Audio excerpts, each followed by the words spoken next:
There are places on our planet that exist almost as a rumor. They are whispered on the wind, carried across vast oceans. Kiribati is one such place. It is a nation of islands, scattered like jewels on a blue cloth, a paradise few have ever seen. But you know, this paradise holds a fragile secret. It is a secret tied to the rhythm of the tides and the slow, steady pulse of the planet itself.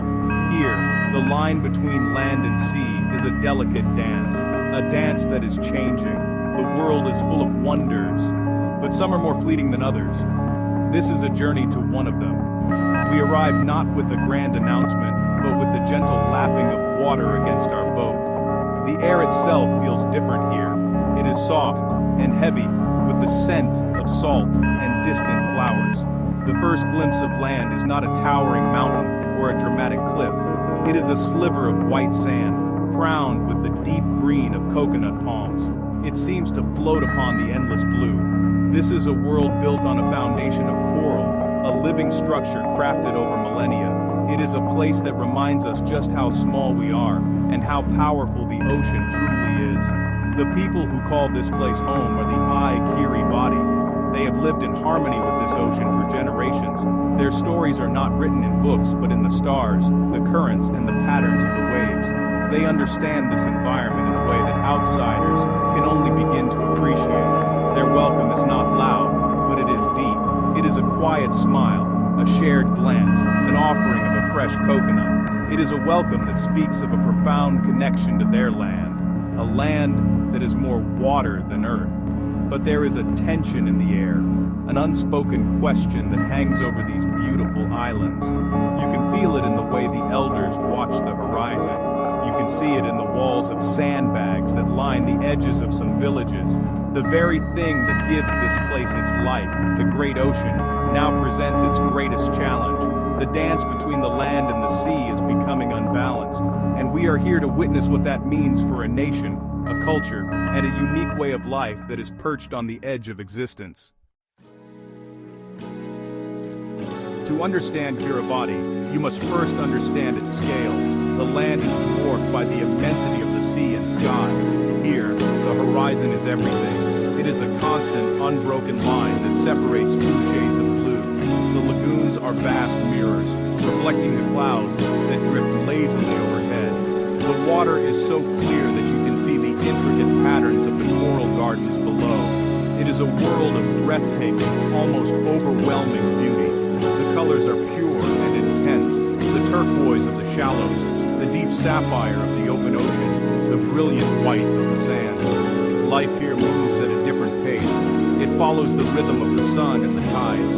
The day begins when the first light touches the water, turning it from black to silver. Fishermen paddle their outrigger canoes into the calm lagoons. Their movements are graceful and efficient, honed by generations of practice. There are no bustling cities or crowded highways. The only traffic is the gentle movement of canoes and the rustling of palm fronds in the constant breeze. It is a place of profound peace, a quiet corner of the world. The islands themselves are incredibly low-lying. At their highest point, they are only a few meters above sea level. You can often stand in the middle of an atoll and see the ocean on one side and the lagoon on the other. This proximity to the water defines everything. It shapes the homes, the food, the culture. The soil is sandy and thin, a challenging environment for growing crops. Yet, the Kiribati have learned to cultivate what they can, from breadfruit trees to the hardy pandanus plant. They have adapted to a life on the very edge of the world. At night, the sky puts on a spectacular show. With no light pollution, the stars are almost close enough to touch. The Milky Way stretches across the heavens like a river of diamonds. It is the same sky that guided the ancestors of the Kiribati across this vast ocean. They used these stars to navigate, to find these tiny specks of land in the immense blue. Looking up at this cosmic map, you feel a deep sense of connection to that ancient past, and a growing apprehension about the future of the land beneath your feet. The true heart of any Kiribati community is the manala. This is a large, open-sided meeting house, its thatched roof supported by massive posts made from coconut. It is the center of all social, political, and spiritual life. decisions are made, stories are told, and celebrations are held. The Maniaba is more than just a building, it is a living symbol of community. It represents the shared identity and collective strength of the people. To sit within its cool, shaded interior is to feel the pulse of the island. Life here is deeply communal. The concept of family extends far beyond parents and children. It includes cousins, aunts, uncles, and neighbors. Everyone shares what they have. If a fisherman has a good catch, the entire village will eat fish that night. This spirit of sharing, known as bubuti, is not a choice, but a fundamental part of the culture. It is a system of mutual support that ensures everyone is cared for. In a place with limited resources, this interdependence is essential for survival. It is a powerful lesson in human cooperation. Tradition is woven into the fabric of daily life. The elders are revered for their wisdom. They are the keepers of the old ways, the oral historians who pass down knowledge from one generation to the next. We watch as young dancers practice intricate bird-like movements. Their hands and arms tell stories of myths and legends, of heroic voyages and the creation of their world.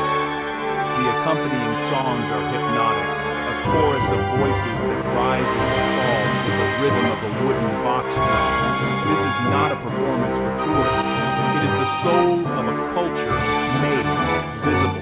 As we observe these traditions, we are struck by their resilience. This is a culture that has endured for centuries, adapting to the challenges of living on these remote atolls. But now, it faces a challenge unlike any other. The rising water threatens not just the land, but the very foundation of this society. It threatens the graves of ancestors, the freshwater wells, and the ground upon which the Maniaba stands. The potential loss is not just a place, but a unique human heritage, a way of being that is intimately tied to this fragile land.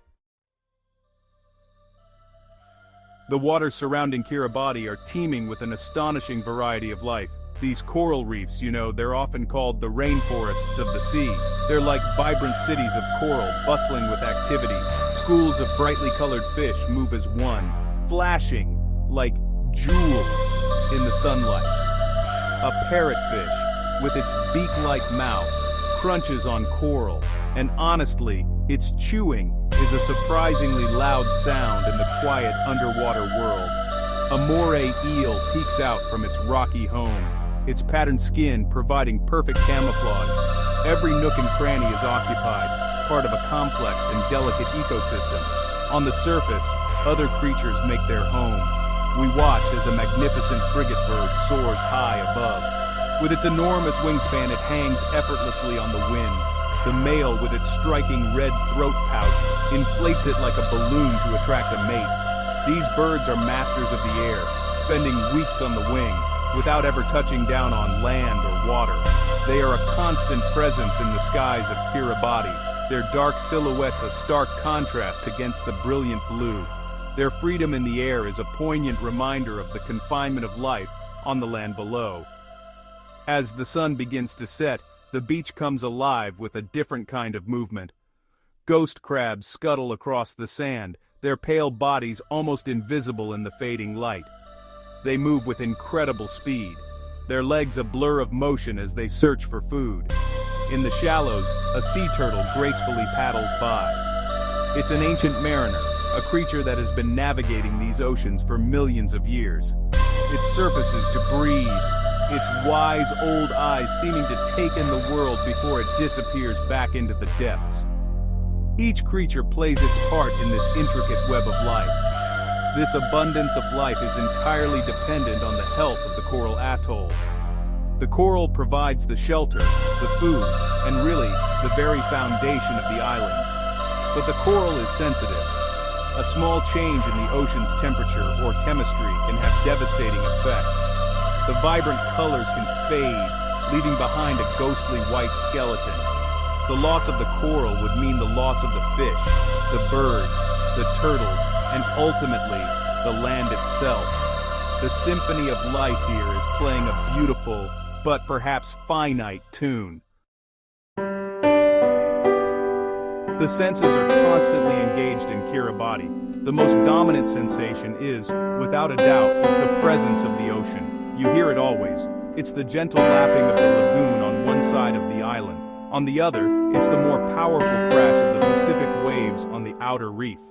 It is a constant, rhythmic soundtrack to life. This sound is a comfort, a reminder of the ocean's life-giving force. But it's also a reminder of its immense power, a power that seems to be growing with each passing season. The sound is slowly changing from a lullaby to a warning. The air itself carries the taste of the sea. There is a fine mist of salt that settles on everything. You can feel it on your skin and taste it on your lips. It's carried on a breeze that rarely stops, a gentle but persistent wind that rustles the palm fronds above. This breeze is a natural air conditioner, providing relief from the tropical heat. It also carries the scents of the island, the sweet fragrance of frangipani flowers, the earthy smell of damp soil after a brief rain shower, and the smoky aroma of cooking fires in the evening. The feel of the land is also unique. The sand is soft and fine underfoot, shifting with every step. In the villages, the ground is a mixture of sand and packed earth, cool to the touch in the shade of the breadfruit trees. Walking through the shallow lagoon, the water is as warm as a bath. You can feel the soft silt between your toes and the occasional hard, rough texture of a piece of broken coral. It's a world that invites you to touch, to feel the textures of a place where land and water are in constant contact. But there's another sensation, one that's less tangible. It's the feeling of fragility. You sense it when you see a wave wash over a section of road that was once dry. You feel it when you see the roots of a coconut palm, once buried deep in the sand, now exposed and dangling in the air. The salt that seasons the air is also seeping into the ground, poisoning the freshwater lenses that people depend on for drinking. The very elements that make this place a paradise are now becoming a source of its undoing. As our time in Kiribati comes to an end, we are left with a profound sense of wonder and a deep, unsettling sadness. To witness such beauty is a privilege, to know that it might disappear is a burden. This is not just a story about a remote island nation. It is a story about all of us. The fate of Kiribati is a reflection of the state of our planet. It is a mirror held up to the wider world, showing us a possible future. What is happening here, on the front line, will not stay here. The tide that rises on these shores will eventually reach all shores. The people of Kiribati face this uncertain future with a quiet dignity and remarkable strength. They are not simply victims, they are a resilient people with a proud history, fighting to preserve their culture and their home. They continue to fish, to sing, to build, and to hope. Their connection to their homeland is absolute. When asked where they would go if the water comes, many simply say they will not go. For them, to leave this land would be to lose a part of themselves, a part of their soul. Their identity is inseparable from these slivers of coral and sand. What does it mean for the world to lose a country? It means losing languages, traditions, and a unique way of understanding the world. It means losing the accumulated wisdom of a people who have lived in harmony with the ocean for centuries. It is like tearing a page out of the great book of humanity. The loss of Kiribati would diminish us all. It would be a silent testament to our collective failure to protect the most vulnerable places and the most vulnerable people on our shared planet. Leaving Kiribati, the islands quickly shrink back into the vastness of the ocean, becoming just a thin line on the horizon before disappearing completely. It is an unsettlingly powerful image. Are we watching a place fade from view for a moment or forever? The question hangs in the salty air. These islands, and the people who call them home, are a precious part of our world's natural and cultural tapestry. Their story is a quiet but urgent plea, a whisper on the wind, asking us to look, to listen, and to act before the whisper fades into silence.